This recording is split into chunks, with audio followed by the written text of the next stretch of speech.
Olá, seja bem-vindo, seja bem-vinda à nossa 8ª aula de português do pré-vestibular. Fico muito feliz de você ter conseguido chegar até aqui. A gente está numa verdadeira maratona, não é mesmo? Essa aula é uma terceira aula de texto argumentativo. Nós dividimos esse conteúdo em 3 aulas. Então, se você perdeu a aula 6 e a aula 7, dá uma corridinha lá. Agora, se você está curioso ou curiosa para saber sobre os métodos de argumentação, fique aqui. Vem comigo. Aula 8. Texto argumentativo, métodos de argumentação. Vamos à revisão da aula 7 sobre estratégias argumentativas. Aula passada, a gente listou 4 estratégias. Olha lá. 1. Exemplificação. É quando eu apresento exemplos concretos que ajudem a sustentar uma determinada posição. Em seguida, a gente estudou o argumento de autoridade, que é aquele argumento fundamentado na opinião de um especialista, um profissional de determinada área, organismo, instituição, órgão de imprensa e pesquisa e etc. Depois, falamos sobre a contra-argumentação, que é combater e desconstruir o ponto de vista adversário. É um argumento contra o posicionamento do rival. A gente, então, fez 2 subdivisões. 3.1, concessão. Ela é apresentada em 2 etapas. Na primeira, aparento concordância. Eu sempre engasgo nessa palavra. Vamos lá, de novo, galera. Eu aparento concordância com o posicionamento do rival, mas em seguida a tese adversária é combatida e refutada. Na 3.2, redução ao absurdo. Explorar até o limite todas as consequências do argumento rival com o objetivo de demonstrar sua inconsistência. E, por fim, a negação. Negar que se vai defender a posição a favor da qual se pretende argumentar. Vamos começar com a definição do que é método de argumentação. São caminhos ou etapas a serem percorridas na condução dos raciocínios lógicos. Sim, argumentar é construir raciocínio. Aqui nós temos 4 métodos. A gente vai fazer um breve resumo.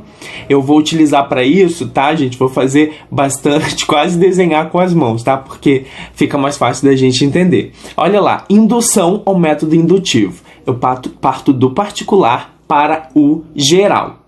No método dedutivo ou dedução é o contrário. Eu parto do geral para o particular. Já na analogia, eu utilizo elementos de domínio conhecido, que é o que eu conheço, para fazer compreender elementos de um domínio desconhecido. E a dialética é a confrontação de 2 teses opostas. Vou explicar um pouco mais sobre indução. É um tipo de raciocínio que parte do caso particular e tira daí uma regra geral. Digamos que alguém, observe pela manhã, a pessoa foi trabalhar, foi estudar, foi passear, não interessa, não vamos focar da vida dos outros, mas digamos que essa pessoa observa que a rua está molhada e conclui que choveu durante a noite. Ela procede por indução, porque ela chega à conclusão, sempre que chove, as ruas ficam molhadas. Então, de um caso particular, ela chega a uma regra geral. Sempre que chove, as ruas ficam molhadas. No caso do método científico, a indução corresponde à segunda etapa do processo. Primeiro eu observo o fato, a rua molhada.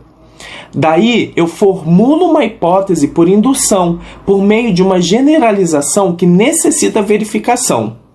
Depois eu verifico experimentalmente a hipótese para confirmar ou negar essa hipótese. E por fim eu faço a enunciação ou não de uma lei ou teoria geral, uma vez que o experimento confirmou a hipótese, eu posso gerar aí uma regra geral.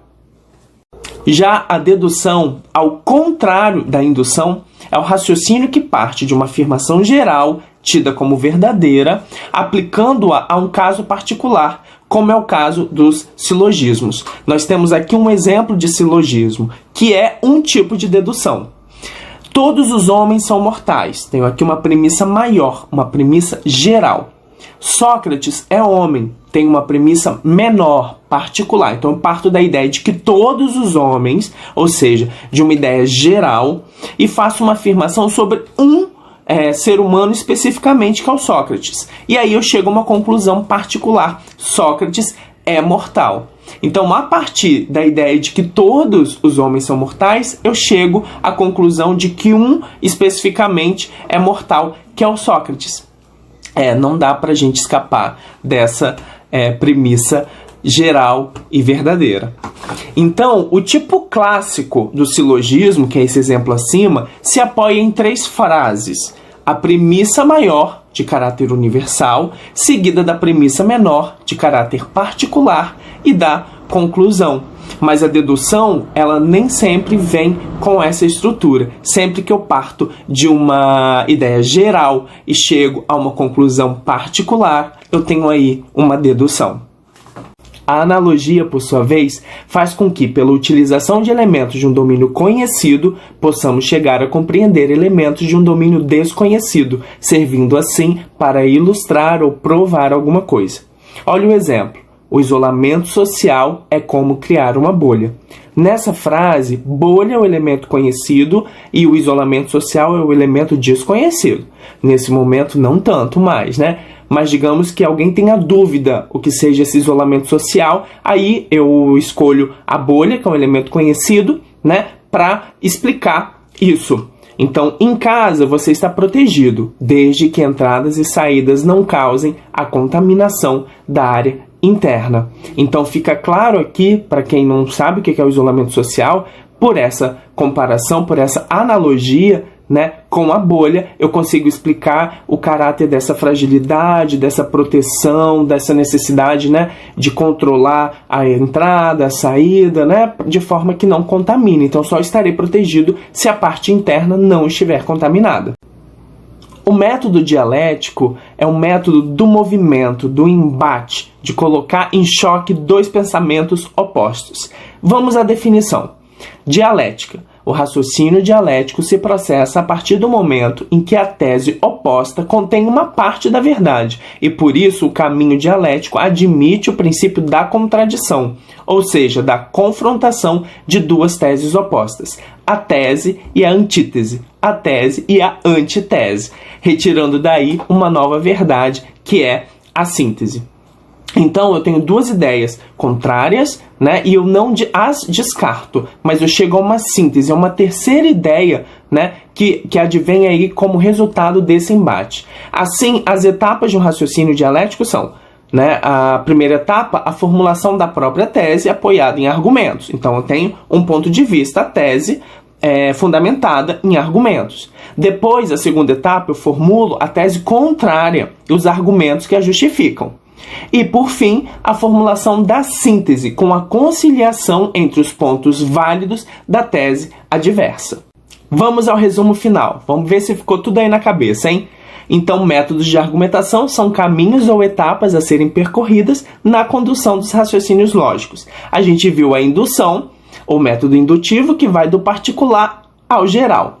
Depois, a dedução, ou método dedutivo, que o contrário, vai do geral para o particular. A analogia utiliza elementos de domínio conhecido para fazer compreender elementos de domínio desconhecido. E a dialética é a confrontação de 2 teses opostas.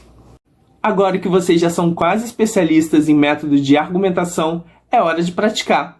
Bora abrir a apostila no capítulo de texto argumentativo e mãos à obra. Um grande abraço e até breve.